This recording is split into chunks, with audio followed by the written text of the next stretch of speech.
घर में बेटी की शादी की तैयारी चल रही थी। हम बहुत बड़े लोग तो नहीं थे। जब एक मिडिल परिवार में शादी होती है तो बेटी के बाप और माँ की जान अटकी होती है, कोई कमी ना रह जाए। और यही हाल दीनानाथ जी का भी था। वो चिंता में बैठे थे, तभी उनका छोटा बेटा आया। अपने पापा से बोला, पापा पापा, दीदी के होने वाले ससुर और सास कल आ रहे हैं। अभी जीजा जी ने फ़ोन पर बताया। दीदी मतलब उसकी बड़ी बहन की सगाई कुछ दिन पहले एक अच्छे घर में तय हुई थी। दीनानाथ जी पहले से ही उदास बैठे थे, धीरे से बोले, हाँ बेटा, उनका कल ही फ़ोन आया था कि वो 1-2 दिन में दहेज की बात करने आ रहे हैं। बोले दहेज के बारे में आपसे ज़रूरी बात करनी है। बड़ी मुश्किल से ये अच्छा लड़का मिला था। कल को उनकी दहेज की मांग इतनी ज़्यादा हो कि मैं पूरी ना कर पाया तो कहते कहते उनकी आंखें भर आई। क्या करूँगा, कहाँ से उनकी मांग पूरी करूँगा? अगर दहेज की मांग पूरी ना की तो कहीं बेटा का रिश्ता ना टूट जाए। दीनानाथ जी के साथ साथ घर के प्रत्येक सदस्य के मन व चेहरे पर चिंता की लकीरें साफ दिखाई दे रही थी। लड़की भी उदास हो गई, पता नहीं क्या होगा। खैर, अगले दिन समधी समधन जी आए। उनकी खूब आवभगत की गई। कुछ देर बैठने के बाद लड़के के पिता ने लड़की के पिता से कहा, दीना जी, अब काम की बात हो जाए। दीनानाथ जी की धड़कन बढ़ गई, बोले, हाँ हाँ समधी जी, जो आपका हुक्म। लड़के के पिताजी ने धीरे से अपनी कुर्सी दीनानाथ जी की ओर खिसकाई और धीरे से उनके कान में बोले, दीनानाथ जी, मुझे दहेज के बारे में बात करनी है। दीनानाथ जी हाथ जोड़ते हुए, आंखों में पानी लिए हुए बोले, बताइए समधी जी, जो आपको उचित लगे, मैं पूरी कोशिश करूँगा आपकी हर मांग को पूरा करे। समधी जी ने धीरे से दीनानाथ जी का हाथ अपने हाथों से दबाते हुए बस इतना ही कहा, आप कन्यादान में कुछ भी देंगे या नहीं भी देंगे, थोड़ा देंगे या ज़्यादा देंगे, मुझे सब स्वीकार है, पर कर्ज लेकर आप 1 रुपया भी दहेज मत देना, वो मुझे स्वीकार नहीं। हमारा परिवार इसके हक में नहीं है, क्योंकि जो बेटी अपने बाप को कर्ज में डुबो दे, वैसी कर्ज वाली लक्ष्मी मुझे स्वीकार नहीं। मुझे बिना कर्ज वाली बहू ही चाहिए, जो मेरे यहाँ आकर मेरी संपत्ति को दुगुना कर देगी। दीनानाथ जी हैरान हो गए। उनसे गले मिलकर बोले, समधी जी, बिल्कुल ऐसा ही होगा। अगर आप जैसी सबकी सोच हो तो फिर किसी लड़की के बाप को चिंता ही ना हो। तय तारीख पर बारात आई। दीनानाथ जी ने खुशी खुशी बेटी का कन्यादान कर उसको विदा कर दिया। कर्ज वाली लक्ष्मी ना कोई विदा करे और ना ही कोई स्वीकार करे, तो ये जो हमारे समाज में दहेज लेने की परंपरा है वो खत्म हो जाएगी। इधर कई महीने से मैं देख रही थी, कार जब सिग्नल पर रुकती एक औरत थी, वो ज़रूर शीशे साफ करने आती थी। मैं तो उसको कुछ न कुछ दे देती थी, लेकिन मेरे पति वीरेंद्र चिढ़ जाते उस औरत से और उनका चिढ़ना मुझे समझ नहीं आता था। आज भी कार जैसे ही सिग्नल पर रुकी, वही काली कलूटी सी औरत गोद में बच्चा लिए गाड़ी के शीशे पोंछने लगी। मैंने अपने पति वीरेन की ओर देखा। रोज दिख जाती है ये, चिढ़ है मुझे इस औरत से। रोज की तरह वीरेन का बड़बड़ाना चालू हो गया। तुम इतना ओवर रिएक्ट क्यों करते हो? वो अपना काम ही तो करती है और तुमने तो इसे आज तक कभी भी पोंछने ना दी अपनी कार, और ना उस बेचारी को कुछ देते हो, फिर इतना गुस्सा क्यों करते हो? मेरी ये कहते ही झुंझलाकर बोला, मैं और इसे छूने दूँ अपनी गाड़ी? बिल्कुल भी नहीं। मुझे तो ये बड़ी पहुंची हुई चीज़ लगती है। पहुंची हुई चीज़ मतलब क्या है तुम्हारा? मैंने चौंक कर पूछा। हाँ, कभी गौर किया है तुमने ये खुद कितनी बदसूरत है, पर इसके दोनों बच्चों को देखो, गोरे चिट्टे भले घर के बच्चे लगते हैं।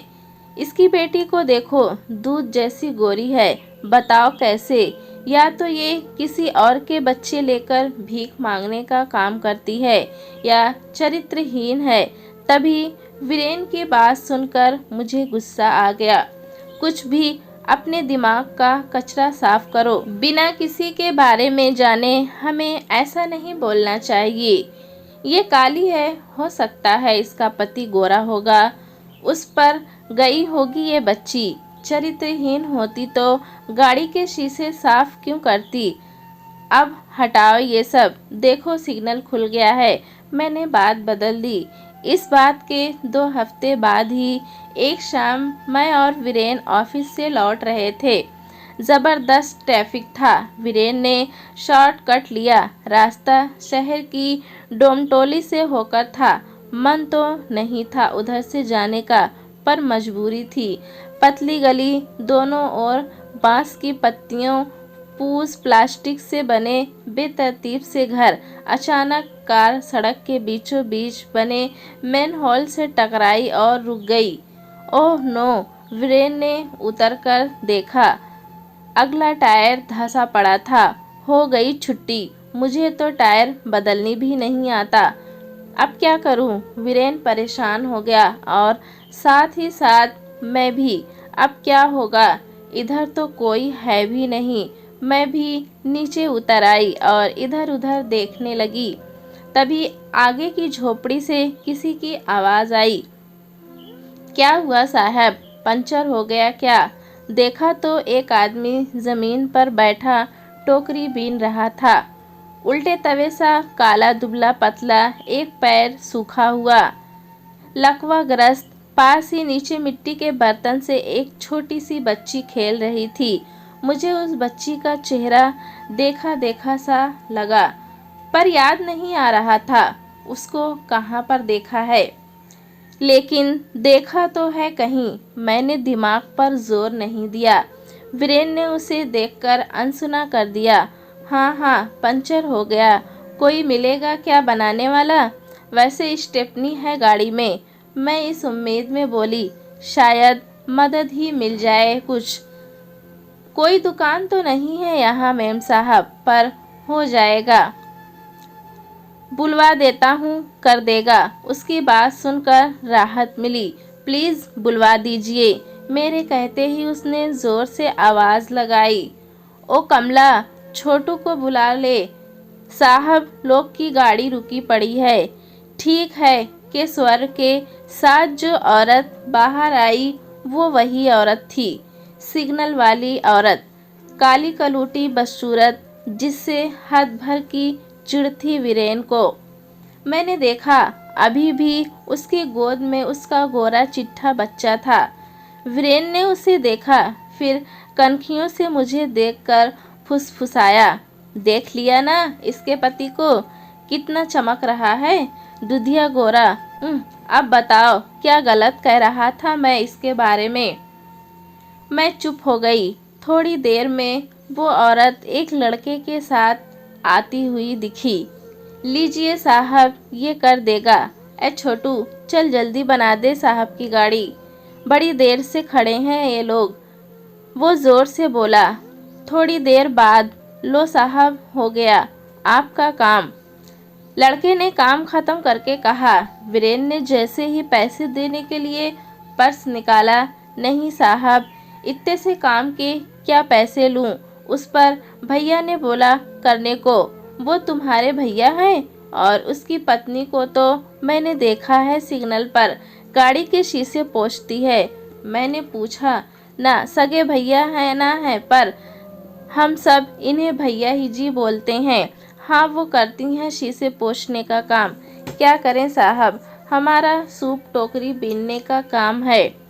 पर अब लेता कौन है? पहले हर घर की रसोई घर में सूप दौरी रहती थी, अब कौन रखता है? सिर्फ शादी ब्याह या छठ पर्व में वहाँ भी पीतल कांसे के बर्तन घुस गए हैं। भैया अपाहिज हैं तो घर चलाने के लिए भाभी करती हैं ऐसे छोटे मोटे काम।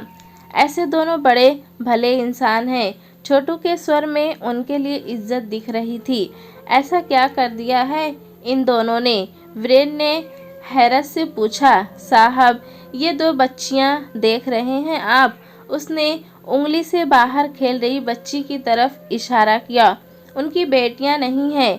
रात के अंधेरे में कोई फेंक गया था इन्हें।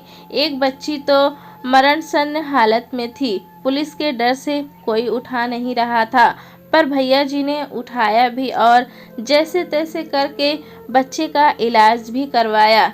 दूसरी बच्ची इन्हें पोखर के किनारे में फेंकी मिली थी। इतनी गरीबी, फिर भी इन्होंने इन बच्चियों को अपने पास रख लिया। जान छिड़कते हैं दोनों, बहुत भले लोग हैं। वो तो चला गया, पर वीरेन का चेहरा शर्म से झुका हुआ था। उसने एक नज़र टोकरी बीनते पति पत्नी पर डाली और धीरे से मुस्कुरा दिया। पत्नी ने कहा, मैंने आपसे बोला था बिना किसी को जाने उसके बारे में अपनी राय मत बनाइए। अब सच जान लिया ना? आज वीरेन दिमाग के शीशे की धुल कर चमक रहे थे। दूसरे दिन से हर दिन वीरेन उस औरत से गाड़ी के शीशे साफ करवाने लगे थे। इस बहाने वो उनकी मदद कर देता, जिससे वीरेन को अच्छा भी लगता था। उसको समझ आ गया था हमें किसी को बिना जाने उसके बारे में गलत राय नहीं बनानी चाहिए। पता नहीं किसकी क्या मजबूरी हो। दोस्तों, कहानी कैसी लगी हमें कमेंट में ज़रूर बताएं। चैनल पे नए हैं तो एक लाइक और सब्सक्राइब करना ना भूलें।